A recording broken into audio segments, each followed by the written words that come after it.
Ni kuri M2 TV nanone twagarutse tubasuhuza tubifuriza gukomeza kugira ibihe byiza aho mwaba muri hose.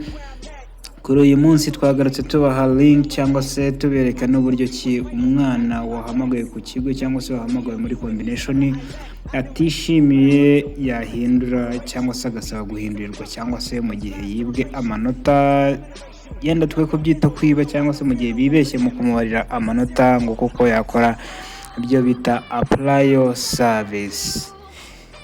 Nkuko mubireba hano dutangiriye kuri tableau ivuga iti welcome to SDMS National Examination Apply Service. Hariho utuntu twa kalenda tuvuga uko amashuri azagenda akurikirana. Ka mbere ni placement apply calendar, max apply calendar, igihe izatangirira n'igihe izarangirira. Biragaragara ko hagiye harimo interval yo kwezi kose kabisa. Mu gihe kingana n'ukwezi urasaba guhindurirwa cyangwa se gukosorerwa amakosa yaje mu manota bakaba babitunganyije. Icyo usabwa ni ukwinjira kuri tableau, link iri muri description, yishakemo hano munsi y'iyi video uraza kwibona uyifollowing, hanyuma ube wasabwa kuvugururirwa amanota cyangwa se guhindurirwa ikigo cyangwa se n'ikindi cyari cyo cyose cy'imbogamizi baba bahuye nacyo mu manota nyuma yo gusohoka. Winjira kuri tableau uciye kuri link iri muri description, hasi aha urashyiramo index number yawe ukande kuri next. Ugikanda kuri next biragusaba kuba wanditse index number yawe neza. Ugikanda kuri next ikintu kiri buze no mwirondoro w'umunyeshuri ndetse n'amazina ye n'amazina y'ababyeyi babiri. Students contact number ni nomero ya telefone uri bwemezemo uzakiriraho amakuru ndetse uri bwakirireho na message yerekana ko ubusabe bwawe bwamaze kuba bwakashyirwa. Choose students current resident district. Aha naho wuzuza akarere umunyeshuri yabagamo cyangwa se yigiragamo ubusanzwe. Ukimara kukuzuzamo urahita ukora kuri submit apply.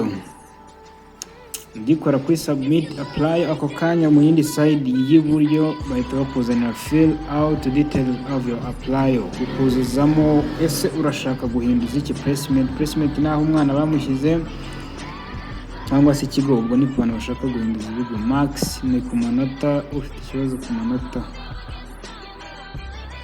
Here we go. Noneho ku bafite ikibazo cy'amanota, noneho wenda tuvuge amanota bamukosoye nabi cyangwa se amanota yaje arimo ikibazo, urakirika kuri aka ka kabiri kanditseho max. Abafite ikibazo mu mwirondoro cyangwa se mu bijyanye na identification ze nuko wujuje form n'ibisohoka ku makuru ajyanye n'amanota yabo, barajya kuri identification, wenda amazina cyangwa se ibindi bitandukanye.